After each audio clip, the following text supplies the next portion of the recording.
Hi, I'm Tom, And I'm Mike. and we're from Take Time to Travel. Today we're at Canada Place in Vancouver, British Columbia. We're going to take a walk around the Canadian Trail, over to Coal Harbour. We're going to find a couple of places to stop at some patios, have a bite to eat, a couple of drinks, and then we'll continue on to Stanley Park. So come on along with us and check it out.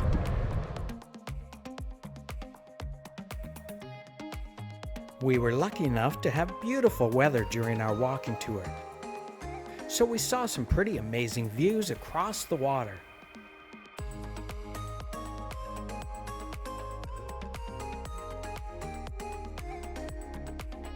It's a great spot for a photo op.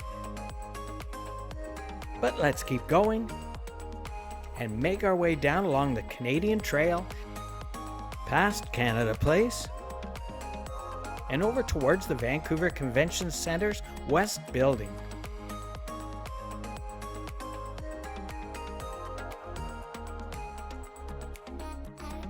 Bright sunny days like this make this waterfront walk quite a memorable experience.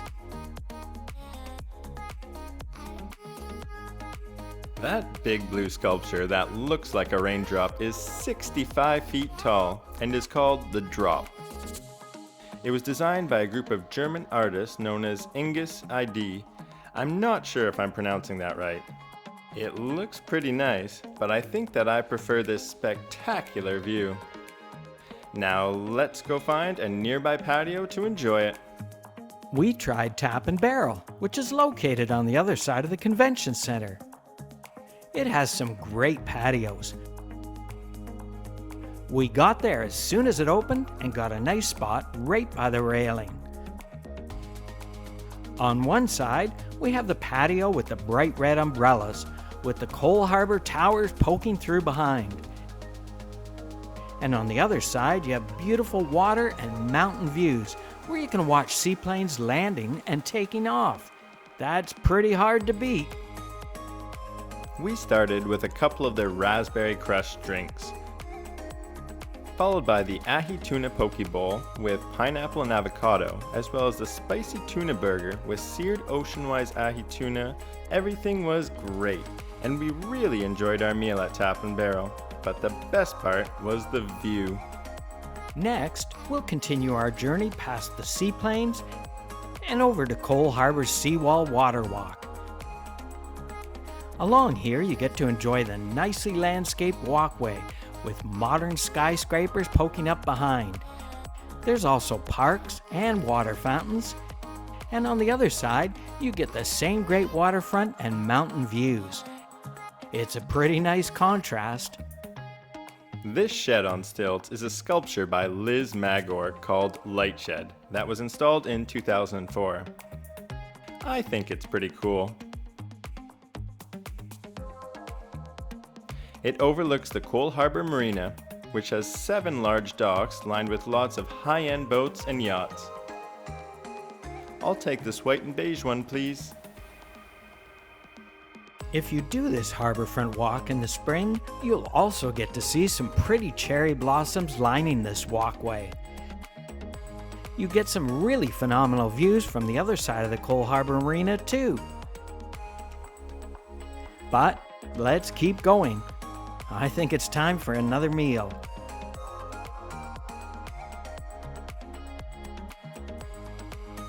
We decided to try Lift Bar and Grill. We got in line and then made our way to our table. I love the floor-to-ceiling windows. We got a spot right by the wall that opened up, and we were able to enjoy this spectacular view. You have the marina, the mountains, and a water view. What more can you ask for? We started with a couple of their Glutenberg blonde beers, and I got their feature special, the Tonkatsu Beni, which came with rice and a side salad. Tom got the prawn beni with sautéed Argentinian shrimp and avocado, with a side of hash browns and fruit. Everything was delectable. Lift Bar and Grill also has seating out front here, as well as a rooftop area, so there's lots of outdoor space to enjoy the great scenery. Looks like Tom found a new friend.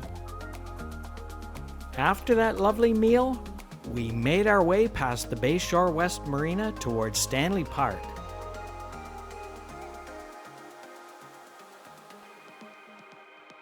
Along the way, there was some more pretty cherry blossoms and this cool little bridge before we made it over into Stanley Park. That's the Vancouver Rowing Club. As we walked along Vancouver's Seawall, we enjoyed the breathtaking scenery. Vancouver really is a beautiful city. It looks like you can also relax and take in the views on a horse-drawn wagon ride. Stanley Park also has some nice open fields where you can have a picnic and enjoy the stunning mountain views. But let's keep going and make our way further down along the seawall.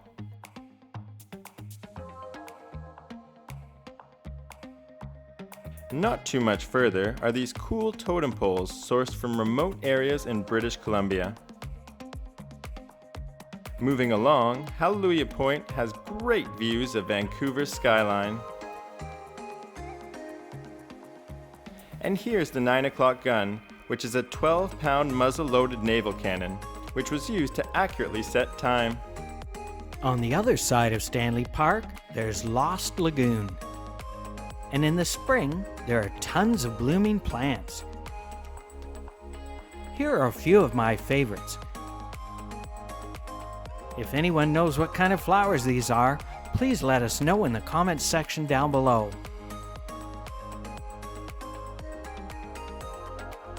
I have literally never seen this many blooming flowers on one plant in my life.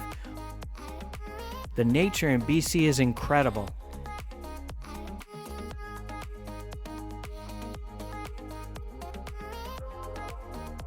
Wow, absolutely gorgeous. I look skinny standing next to this massive tree in Stanley Park.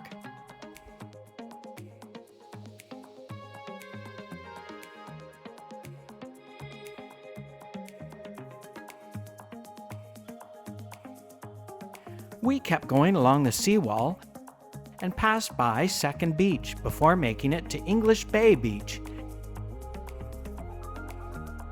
And finally, we made it to Sunset Beach.